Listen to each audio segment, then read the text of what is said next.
Bonsoir ou rebonsoir. On va d'abord présenter nos invités avant d'aller jusqu'à Saint-Paul. Pépita, bonsoir. Bonsoir.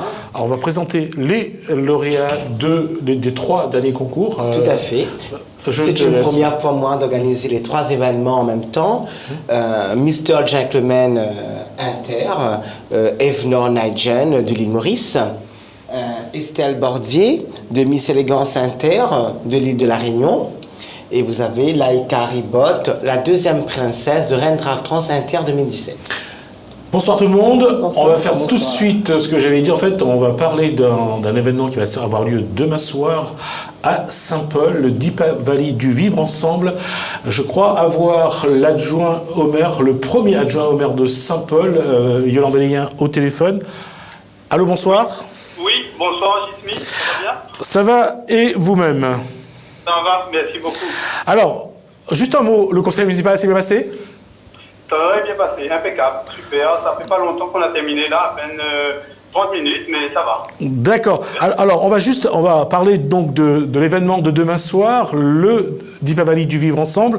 C'est quoi, Yolande Véléien, le Deepavali du Vivre Ensemble? Le Deepavali du Vivre Ensemble, nous sommes à la 2e édition, pour le préciser. En fait, pour nous, Saint-Paul, berceau du peuplement, nous célébrons le Deepavali, fête d'origine indienne, mais cette fête qui a fait son entrée dans le paysage culturel depuis plus de 30 ans maintenant. Donc on associe toutes les cultures qui composent cette société réunionnaise à Saint-Paul, et c'est pour ça que tous les ans on clôture, et c'est toujours le 10 novembre, le Deepavali du Vivre Ensemble. D'accord. Alors, on va juste demander à la régie s'il peut nous retrouver les Yolande Véléien, l'affiche que j'ai préparée pour le premier adjoint au maire, dans le dossier. Alors, l'autre question, Yolande Véléien, qu'est-ce que le public attend de ce rendez-vous de demain soir? Le Deepavali du Vivre Ensemble chez Saint-Paul, c'est une façon pour nous de renforcer déjà notre métissage culturel.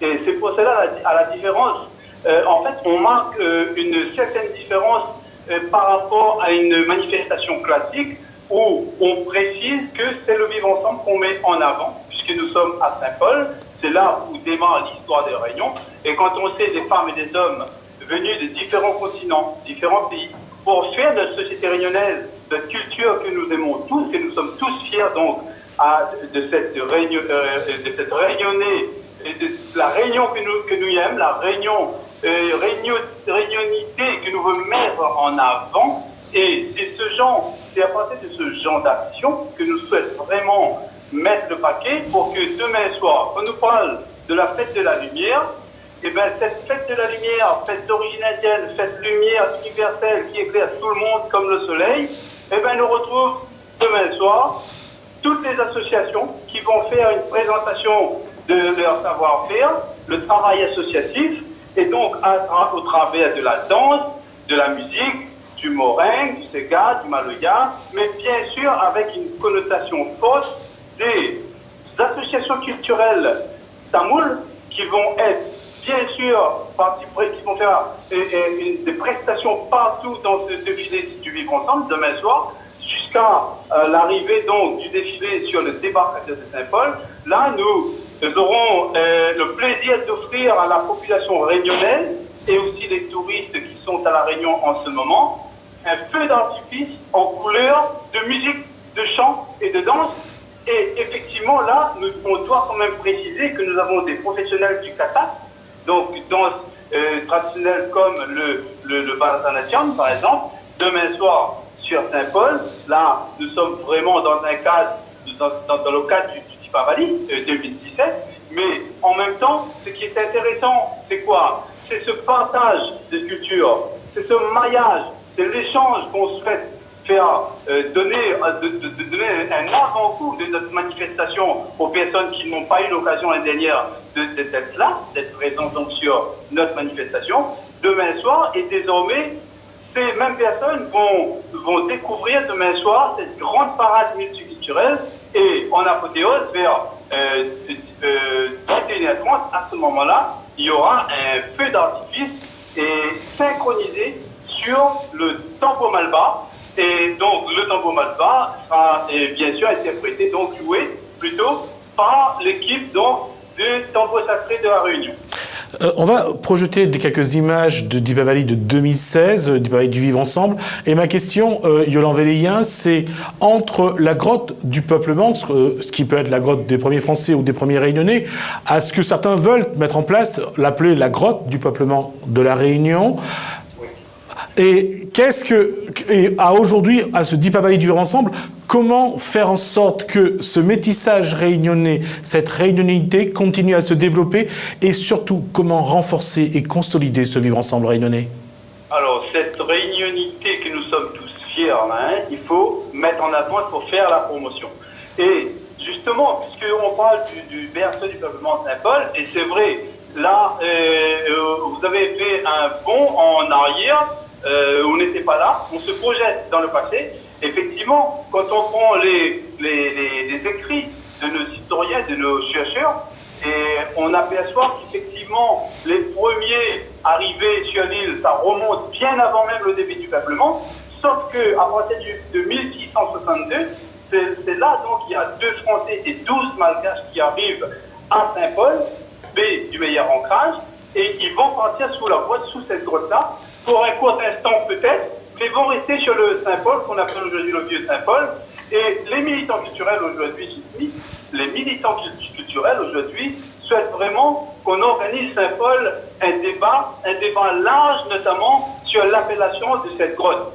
La grotte du peuplement, comme tu disais, la grotte des premiers Réunionnais, l'ancienne mandature parlait, la grotte des premiers Français. Vous savez, il y avait aussi la grotte des Portugais, la grotte de Notre-Dame, la grotte des exilés, mais il y a plein de noms sur cette grotte-là. Et le dernier, et aujourd'hui, le nom qui est resté, c'est la grotte des premiers Français, mais qui date pas si longtemps que ça, à peine 1950, donc c'est récent. Et c'est vrai, le débat, c'est pas non, c'est trouver aussi, je pense, donner la possibilité à ces artistes, à ces militants culturels, à ces historiens, de débattre, de mener une réflexion, et afin de voir est-ce qu'il faut pas changer, il faut mettre un nom, mais il faut instaurer donc le dialogue, et dans une concertation large, la plus large possible, qu'on souhaite le faire. Et c'est pour ça, je pense, que c'est pas un truc simple, facile, où on va débaptiser, par exemple, un dieu dit, ça n'a rien à voir, ça n'a rien à voir. C'est possible.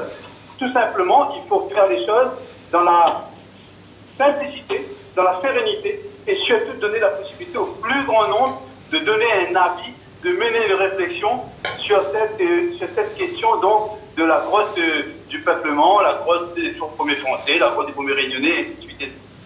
Dernière question, Yolande Véléien. Alors, on va juste rappeler, demain, il faut être à quelle heure et à quel endroit pour participer à ce défilé? Alors, ce défilé, là même, je suis sur une conférence débat ce soir, et qui présente le Katak et le Tabla Saint-Paul. Toute la semaine, on a eu, il faut quand même le dire, on a eu 2 masterclass dans l'île de Saint-Paul, parce qu'on veut décentraliser, on veut rendre la culture accessible au plus grand nombre donc, de Saint-Paulois, de Réunionnais.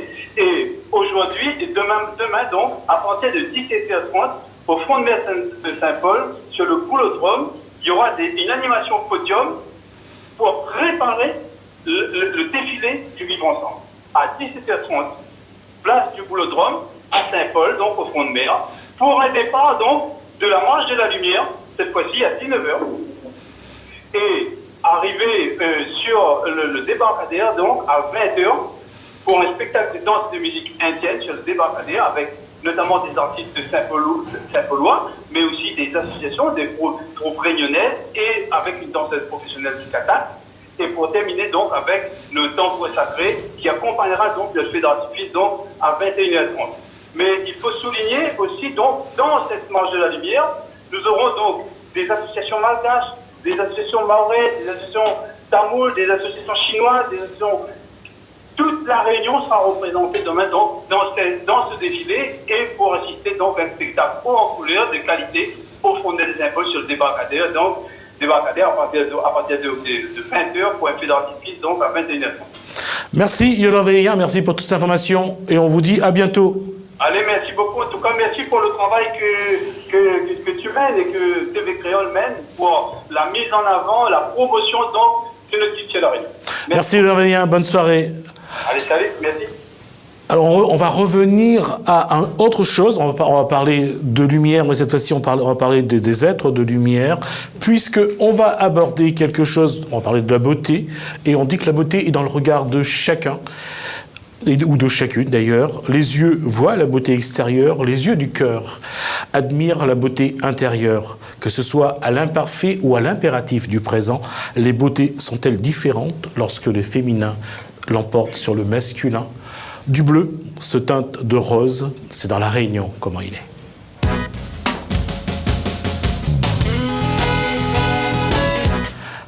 On revient avec nos 4 invités. Je vais dire, Pépita, d'abord, comment ça s'est passé? C'était samedi dernier, c'était à Vladimir Canter, à l'Université de La Réunion. C'était sympa parce que je ne m'attendais pas pour une première de pouvoir organiser 3 événements en même temps. C'était un risque à prendre aussi, vu que c'est 3 événements de catégories différentes. De travailler avec les travestis, transsexuels, les hommes, les femmes, c'était pas évident de pouvoir mélanger ces 3 sections ensemble. Une façon de vivre ensemble? Oui, c'était difficile quand même. Pendant les 2 premières semaines, un temps d'adaptation. Et je veux dire un grand merci à tous. Pour l'organisatrice ou pour les personnes? Pour tout le monde? Pour tout, parce que c'est vraiment une première. L'être humain est complexe? C'est pas évident quand même. L'acceptation, quelque part. Et comment gérer justement cet ensemble, ces connexions, ces relations humaines, ces énergies, ces différences? Mais je pense que quelque part, d'elle-même ou d'eux aussi, c'est pas un souci. Je pense qu'il y a tout autour. Celles qui ont un mari, celui qui a une femme, qui a des enfants, leurs amis et tout, cette pression qu'ils ont autour d'eux, qui lui fait du mal et qu'ils n'arrivent même plus à gérer l'harmonie des 3 sections. Mais aujourd'hui, c'est une fierté. D'accord. Alors, je vais vous poser la question à tous les 3. Comme le masculin l'emporte toujours sur le féminin en français, donc je dirais à tous les 3. La question, c'est comment vous avez vécu ce concours, la préparation du concours déjà? Entre vous tous, je veux dire, si vous êtes croisés, est-ce que vous êtes marché dessus sur les pieds exprès? Est-ce que vous vous êtes tiré les vêtements ou ça s'est bien passé? Bah écoute, moi en tant que Mr. Gentleman, donc le début a été donc par rapport à moi, je viens de l'île Maurice et en arrivant, j'ai rencontré des étrangers, d'accord, parmi les candidats, donc parmi les candidates de Rentrave Trans, les candidates de Miss Élégance et même les candidats de Mr. Gentleman. Et ça a été difficile, donc on rencontre des étrangers et à la fin on devient tous des frères et des sœurs et ça c'est un moment très magnifique, c'est un moment magnifique quoi.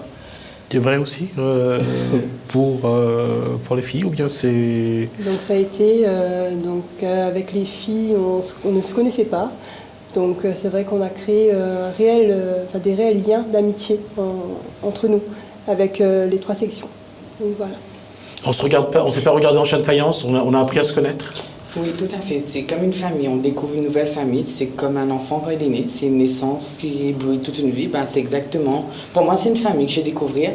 Et je remercie les 2 sections, Élégance et Mr. Gentleman, qui ont pu accepter la transsexualité parce qu'on est beaucoup jugé. On a beaucoup de mauvaises décisions sur le regard des autres. Mais on va dire qu'on est né homme, mais intérieurement, on est la femme du caractère. Donc on est cette femme, cette beauté incarnée qu'on a. Et moi, je serai prête en tant que 2e princesse de Rentrave Trans interne 2017 à représenter le transsexualisme sur la Réunion et à donner une autre image de nous. Alors ma question, ça va être pour vous deux, c'est encore une fois le regard de l'autre. Pépita, je pense qu'aujourd'hui, elle gère beaucoup plus facilement cette situation par rapport à vous, mais le regard aujourd'hui pèse encore, compte encore la pression de l'autre, on va dire. La pression, elle se joue pas directement vers moi parce que ça me touche quand j'organise un événement. On me dit, vous savez, c'est Rentrave Trans, j'ai pas envie de vous suivre, c'est que vous, il n'y a pas de souci, mais j'ai pas envie de les voir. Ou les invitations se fait quand même avec une séparation. Je représente les 3 sections, on me dit, j'accepte la section Mr. Gentleman, Miss Élégance, mais pas les Rentrave Trans. Ça me touche pas eux. Moi, ça me touche parce que j'organise l'événement.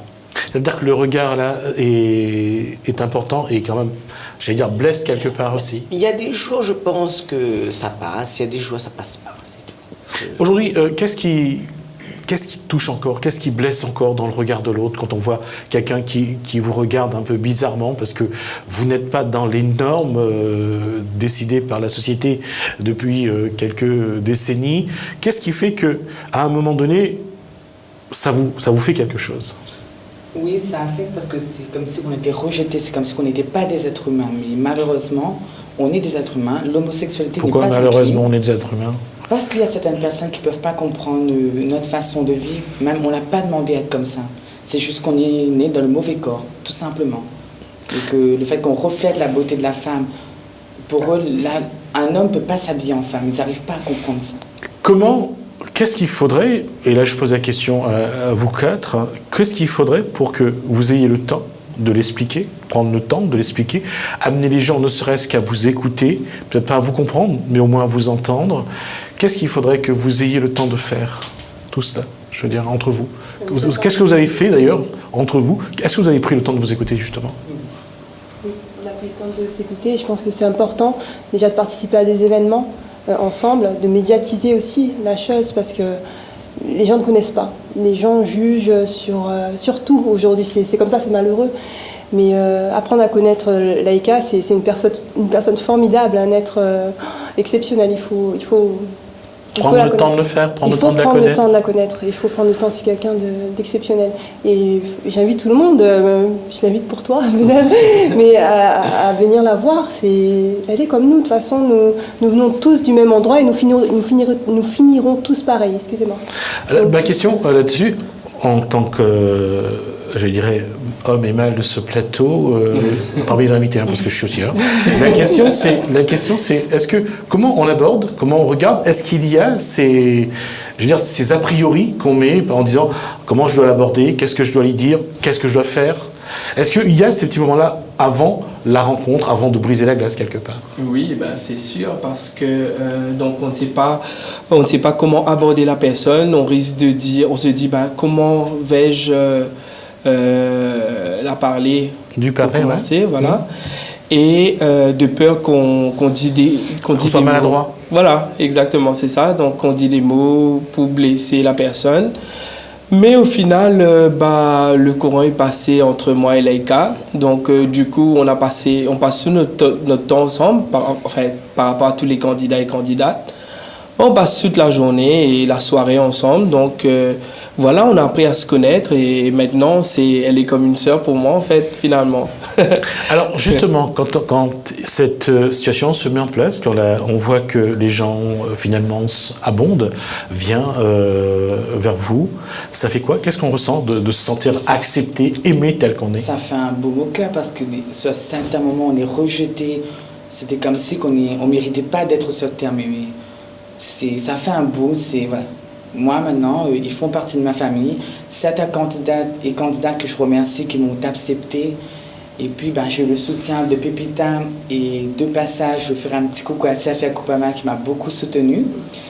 Et sincèrement, j'ai des bons conseils qui fait que j'ai pu m'accepter encore plus et reprendre confiance en moi-même.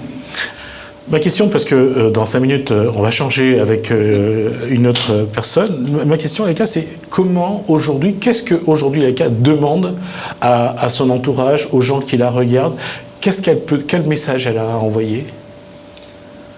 Que l'homosexualité, c'est une naissance en nous.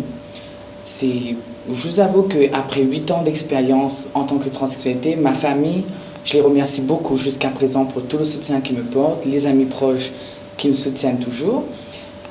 C'est juste de dire que voilà, on est des personnes, on a le droit de vivre, on a le droit d'être heureuse.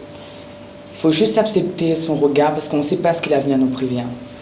Moi, c'est le message que j'ai à dire, c'est écoutez vos cœurs, ne portez pas des jugements parce qu'on ne sait pas ce que l'avenir nous prévient. À eux et à leurs futurs enfants qui auront. Quel est votre rêve aujourd'hui?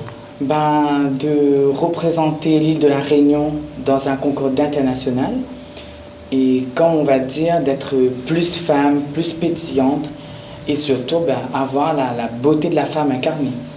D'accord, j'attendais à me marier, avoir des enfants, mais j'ai comme toute princesse, mais non, c'était pas le... C'est un mariage, pourquoi pas, et puis un enfant, c'est pas facile à gérer. Parce qu'une vie de transsexualité, c'est pas facile non plus. Il y a des hauts, il y a des bas. Mais avec de la force et du courage, il faut garder la tête haute, malgré les mauvaises épreuves. Je vais quand même poser la question, la définition de l'amour à ce niveau-là, juste pour ceux qui nous écoutent, votre vision de l'amour à vous est la même que tout être humain, je suppose? Oui, sincèrement, pour moi, l'amour, c'est un petit nuage où on est dessus. Et j'ai rien d'autre à dire que c'est un bonheur. Pour la communauté de la transsexualité, c'est un bonheur. Vous êtes sur ce nuage? Oui, actuellement, oui. Retour sur le plateau, cette fois-ci Francesca Jupin a donc remplacé Laïka, donc Francesca qui a été donc reine trans donc de 2015. Alors, première impression d'avoir vécu ça cette fois-ci de l'extérieur, un petit peu sans pression, ça fait quoi de les regarder transpirer? C'était une telle émotion, donc j'imagine avant comme j'étais, comme eux, et c'était une expérience inoubliable. Entre 2015 à aujourd'hui, 2 ans se sont écoulés. Qu'est-ce que ça a apporté, ce titre? Est-ce que ça a ouvert de nouvelles perspectives? Est-ce que le regard a changé? Oui, le regard a changé à Maurice, même à La Réunion. Et j'ai ouvert des portes à Maurice et même à Rodrigue. On a notre reine 2017 qui est participée aujourd'hui, donc elle a gagné. Et je fais un petit coucou à Gina Mokam qui nous regarde. Et là, le travail, ça commence à partir aujourd'hui. Et j'espère qu'on va arriver à notre... À continuer à se battre pour que le regard change. Voilà. Justement, ce regard, j'ai posé ça à celui qui gagnait donc, qui est devenu Mister. Comment le public regarde les jeunes hommes comme vous, et surtout les femmes d'ailleurs? Écoute, donc d'abord pour devenir Mister, on a dû charmer le public. Ça commence bien. Ça a été un gros travail, donc il a fallu charmer le public et même les jurys. Donc ce qui n'a pas été facile du tout, mais tout en étant élégant tout le temps de notre vie de tous les jours. Donc on avait la répétition de 9h du matin jusqu'à 18h, et même pendant la répétition, il fallait être élégant. Et quand on dit élégance, je pense qu'il faut un sacré contrôle de soi. Oui. Donc on doit savoir se mettre debout, se tenir. On doit savoir marcher dans la rue. Il faut bien se comporter. Il faut ouvrir la porte aux filles. Et voilà, donc ils en ont bien profité d'ailleurs. Pour une fois que ça arrive. Pour ceux qui ne peuvent pas se plaindre. J'allais dire la question... c'est là aussi qu'on se rend compte qu'il faut beaucoup de soins, de visage, du corps. Et ça, on arrive à se mettre à la place que ce soit des femmes ou des trans ou des homosexuels qui prennent du temps justement pour se tenir dans une beauté, je dirais, magnifique. Et là, on se rend compte que finalement, la femme fait beaucoup d'efforts. Exactement. Parce que... Quand je dis la femme, c'est dans les sens, dans tout le sens que je veux. Voilà. Tu comprends? Non, avant qu'elle fasse un gros à Voilà, donc, oui, fallait se soigner quand même, il faut prendre soin. Donc, à chaque fois, en se réveillant le matin, il fallait nous regarder dans le miroir. Et voilà, donc, même pour prendre sa douche, on passe des heures dans la salle de bain pour pouvoir se... Tu faisais déjà avant, non? Oui, c'est déjà avant, mais...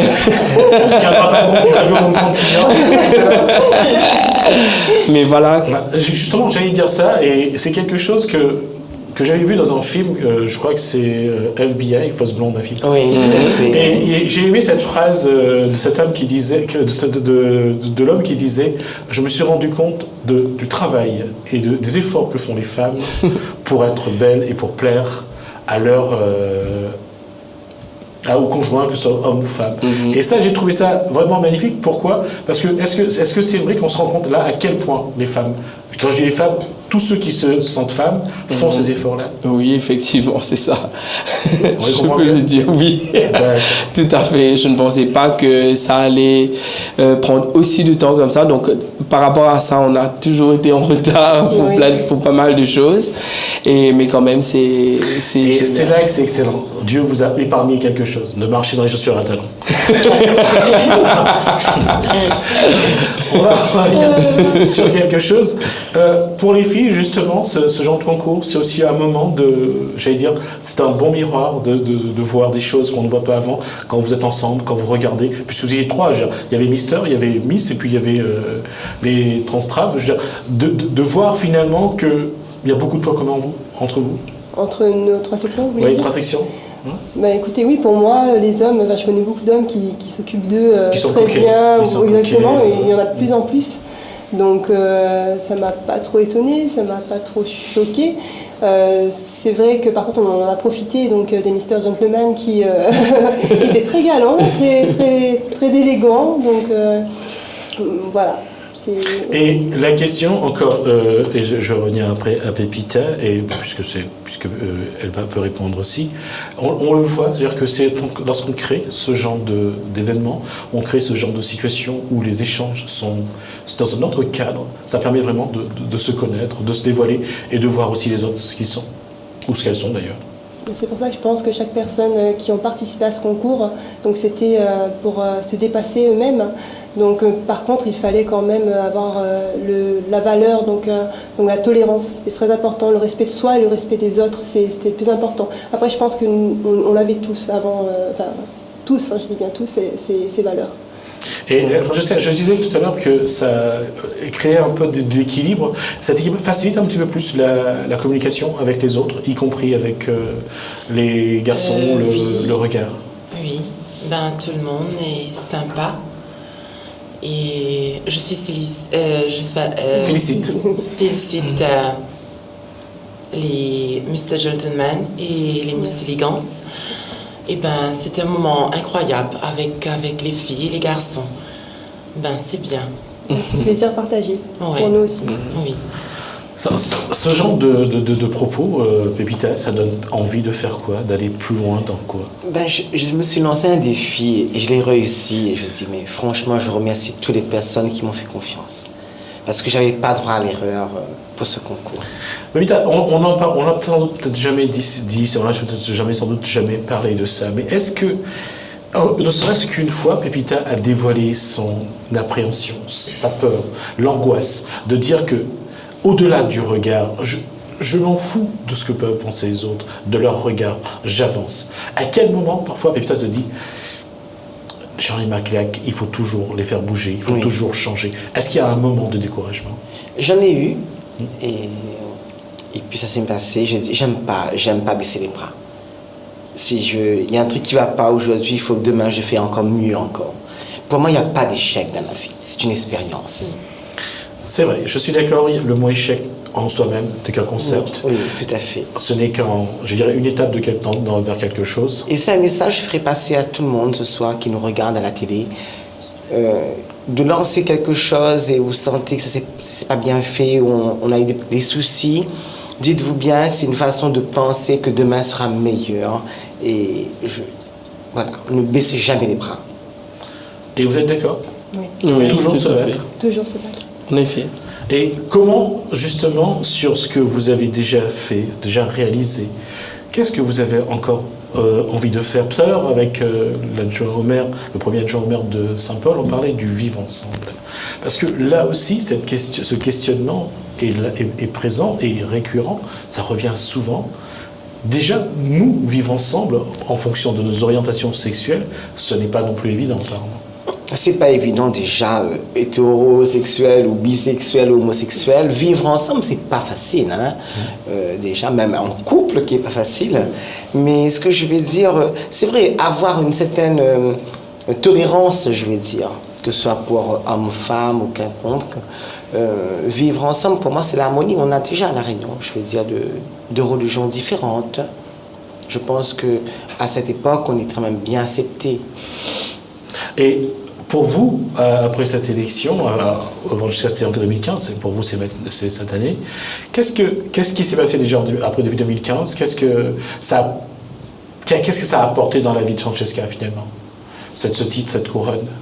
Ce titre et cette couronne m'a rapporté plus, parce que... C'était plus facile de communiquer, c'est ça? Oui, plus facile, et après, J'ai un petit copain et tout. Et après, ça s'est terminé assez bien jusqu'à maintenant. Et je remercie l'association Pépita de la Cour qui m'a beaucoup aidée. Et je fais un petit coucou à tout le monde. Et pour vous, ça sera surtout d'aussi de trouver un petit copain ou une copine? Alors moi je suis mariée, D'accord. donc j'ai des enfants aussi. D'ailleurs je fais un petit coucou à Frédéric, donc mon mari, qui a été là, qui m'a soutenue pendant toute cette aventure, et aussi à mes enfants. Je n'étais pas très présente, donc ils m'ont soutenue quand même, ils étaient là et aux petits soins pour moi. Donc un petit coucou à Frédéric et mes enfants. D'accord, on va saluer votre femme. Malheureusement, je ne suis pas encore marié, mais je fais un petit coucou à ma famille. Malheureusement. Vous savez pas qui pourra bien. Vous exagérez. Donc, je fais quand même un petit coucou à mes parents de l'île Maurice, à ma sœur, toute ma famille, mes amis, tous ceux qui m'ont soutenu pour ce concours. Donc, ça n'a pas été évident, mais aujourd'hui, je suis Mister et je remercie pas mal de gens pour ça. D'accord. Alors, il va nous rester un peu plus de 5 minutes. On va juste répondre à cette question-là. Après, je vais vous laisser faire vos petits coucous aux gens que vous souhaitez. Dans un an, vous allez remettre ça, je pense. Quel sera votre objectif pour ceux qui ont gagné ou qui ont terminé sur le podium? Qu'est-ce que vous avez envie de faire pour la suite? Comment vous voulez continuer à montrer que vous faites partie de l'espèce humaine et qu'il faut vous accepter tel que vous êtes finalement? Je pense qu'on va faire notre promo dans l'île pendant toute l'année. D'accord. Voilà. Et donner le meilleur de nous-mêmes. Voilà. Et mon collaboration avec eux depuis l'île Maurice, donc je viendrai ici quand je vais pouvoir. Et aussi, de toute façon, après s'être concerté avec Miss Élégance et les Reines Draft Trans, donc on va faire un gros travail pour pouvoir ouvrir les portes entre Maurice et La Réunion. Et maintenant aussi, Rodrigue aussi. Voilà, et maintenant Rodrigue aussi, et même dans les îles de l'océan Indien. Voilà. Donc, Seychelles, voilà. que je vise actuellement. D'accord. Oui. Parce que là, cette année, en 2017, le thème du concours, c'était sur la tolérance. Donc, pour ceux qui ne savent pas, être une reine, être une Miss Élégance ou même un Mister, c'est pas la beauté du tout. C'est tout simplement être ouvert d'esprit, être tolérant vers les autres. Et c'est un travail de soi qu'on a travaillé, on a bien bossé pour ça ici, pendant la répète et tout, pour pouvoir d'abord être tolérant vers les autres. Voilà. Pourquoi j'ai posé cette question? En fait, le message est simple. L'homosexualité dans certains pays, aujourd'hui encore, est criminalisée. Il y a un retour en arrière dans certains pays. C'est pour ça que le fait d'entendre des messages aussi forts, c'est aussi d'alerter, de sensibiliser la population réunionnaise à quelque chose. La liberté se gagne chaque jour. Il faut chaque jour se battre parce que rien n'est acquis. Les pays qui ont avancé parfois reculent sur ce problème d'homosexualité. Donc c'est pour ça qu'il faut faire attention, il faut vraiment entendre les messages et faire des efforts dans le regard qu'on a sur l'autre. Et ma question, puisque ce regard va être important, à qui voulez-vous faire des coucous? Et Laïka qui va venir rejoindre le plateau pour elle aussi faire coucou. Avec Francesca. Non, Francesca reste à côté et elle se met à côté de Francesca. Alors maintenant, j'attends vos coucous. Bon, je vais commencer. Déjà, je voulais remercier Pépita et son association. C'est grâce à eux qu'on a pu participer à cet événement et vivre tout ça. Donc merci. J'aimerais remercier également les partenaires, tous les partenaires, et puis Saphir, super. Donc je fais un petit coucou à ma famille, donc à ma mère, donc, mon époux, mes enfants, un petit coucou spécial à Chichine qui est à l'hôpital, donc un petit coucou, je t'aime. Je souhaiterais aussi faire un petit coucou à tous mes collègues et mes frères, sœurs, tout le monde, coucou. Très belle famille, comme vous avez pu Voilà, voir. j'ai une grande famille. Allez-y, Francesca ou Laïka. Moi, je fais un petit coucou à l'île Maurice, ma maman, ma sœur, et même à Fic en Flac, mes amis qui sont à Fic en Flac, à Grand B et à Bellemare, spécialement Ophélie Almonté, et à tout le monde qui me connaît. Oui, parce que parti comme c'est Belmar et sa fille en flag, ça allait partir quand même vers le récréatoire. Non, je vais faire un petit coucou à ma famille. Plus proche du micro. Alors, je vais faire un petit coucou à ma famille qui m'a toujours soutenue, à Mamie Mimos qui m'a toujours soutenue dans tous ses parcours jusqu'à présent, à tous les partenaires sponsors qui ont suivi ces 3 événements comme Pipita 3 en 1. C'était pas facile, on vous remercie tous. Je remercie aussi les candidats et candidates de Mr. Gentleman et d'Élégance. Et un gros coucou à la Reine Trave Trans interne 2017, Jenna, qui est de l'île Rodrigue. Et un gros bisou à ma première princesse, Reine Trave Trans interne, Kelly, qui est de l'île Maurice. C'est bon, et Pépita, le mot de la fin pour la patronne? Alors, le mot de la fin, c'est de dire que Mr. Gentleman, vu que c'est un peu critiqué, c'est le mot Mr. Gentleman, c'est le gentil homme. Alors, on n'est pas sur un critère de beauté, de taille de mannequin ou 1m90 avec des tablettes de chocolat. J'ai envie de faire comprendre que les concours que j'organise, ça reste Mr. Gentleman. Cherchez la signification, il y a dans le dictionnaire Larousse. Et pour Miss Élégance, c'est la même chose. Merci. Je vous en prie, bonne soirée. Merci en tout cas à chacun et chacune d'entre vous pour tous vos informations et tous vos messages. En tout cas, ça a été un moment très agréable de partager ça avec vous. J'espère qu'on aura l'occasion de se revoir sur ce plateau. En tout cas, on fera tout pour que ça arrive.